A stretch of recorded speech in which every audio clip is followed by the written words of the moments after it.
Magandang araw po, welcome po sa aking channel, Love9 TV. Patalasasan po, meron po ba kayong mga properties na napapabayaan or non-performing assets? Plan nyo ibenta, pero wala kayong oras sa pagbibenta nito.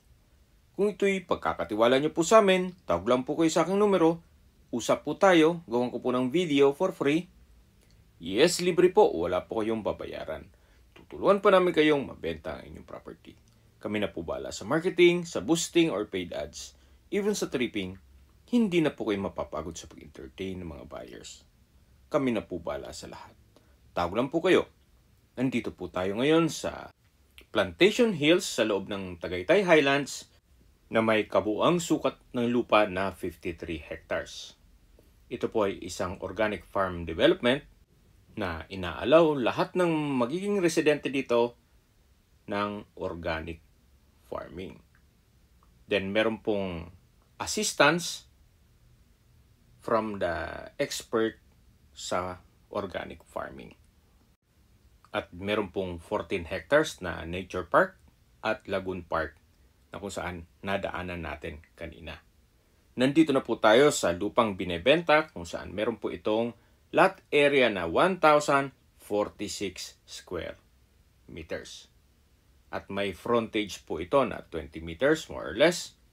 Tungkol naman po sa dokumento nito, ongoing na po ang pagproseso ng titulo, gawa ng fully paid na po ito. So madagdag ko lang po, dito po sa loob ng Plantation Hills ay meron pong 24 hours emergency medical at firefighting team. At kung seguridad naman po ang pag-uusapan, meron pong 24 hours security naman dito. Napakatahimik po ng lugar, sariwa ang hangin, at malamig po ang klima. Malayo na rin po ito sa 14 kilometers danger zone ng Taal Volcano. May access na rin po dito ng tubig. At yan po, makikita nyo, meron na pong linya. Meron na rin pong kuryente dito. Kaya kung hanap nyo po ay isang secured community at napakatahimik ng lugar para sa inyong retirement, ito na po yung hinahanap nyo. Yan po, tunghayan nyo po itong napagandang property na meron na rin pong mga puno ng nyog at iba pang fruit-bearing trees. Iskulado naman po ang sukat ng lupa at mula po dito medyo slope lang po ng konti at patag na po. Kaya usable naman po lahat. Wala pong masasayang. Habang pinagmamasdan nyo po itong napagandang property, pag-usapan na natin ang distance, location at travel time.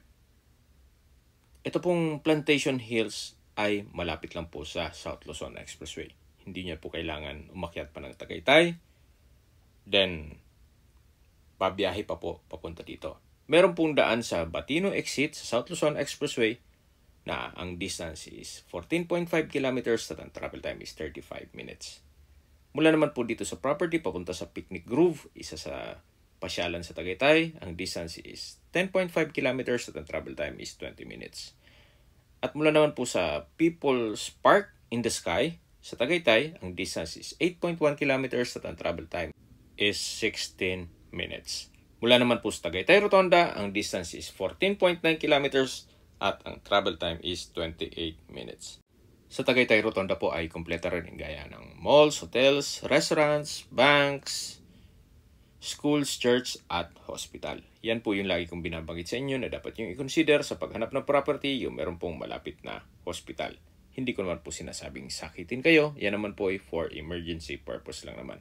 At mula naman po sa Global Care Medical Center sa Talisay, kung saan ito ay isang hospital din, 9.5 kilometers lang po ang distance at ang travel time is 21 minutes. So meron pong dalawang malapit na hospital dito sa property. At malapit na rin po ito sa Talisay Public Market. Mga 10 kilometers lang po at 22 minutes ang travel time. Summarize po ng video. Summarize ko lang po. Ito pong property ay nasa Plantation Hills sa loob ng Tagaytay Highlands at may lot area na 1,046 square meters. May frontage po ito na 20 meters more or less. At tungkol naman po sa dokumento, on process na po, gawa ng ito po'y fully paid na ni owner. Okay, sa presyo na po tayo. Binebenta po ito ni owner sa halagang 14 million pesos net. Ibig pong sabihin, si buyer na po ang sasagot sa lahat ng taxes at expenses with regards to documentation. Kung may mga katanungan po kayo o gusto nyo magpaset ng tripping dito sa property to, tawag lang po kayo sa aking numero. At sa mga kababayan naman natin nasa ibang bansa, meron po akong Telegram. Sa mga iPhone user naman, may iMessage. Meron din pong email, Skype, Viber at WhatsApp. Same number lang po, 0917-316-3399. Sa mga nagtatanong naman po ng aming Facebook, meron po kaming Facebook page na Nov9TV at Facebook Reels Video. Meron din po kaming TikTok at Instagram na Nov9TV. Meron din po kaming YouTube channel na The Nov9TV channel at Ace Daily Listings. Sana po naibigyan yung aming video presentation. Paki-like and subscribe na lang po sa aking channel para ma-update din po kayo sa aking future listings. Kung sakali po hanap niyo yung mas malaking sukat ng lupa, meron din po kaming ibang listings na pwede niyong pagpilian. Huwag po kayong mag-atubiling tumawag sa amin, then let us know your budget para malaman namin kung anong property pwede namin ilok sa inyo. Sa lahat pong viewers, subscriber at nagtiwala po sa amin, salamat po sa suporta. Ingat po kayo lagi at yung pamilya. Maraming salamat po.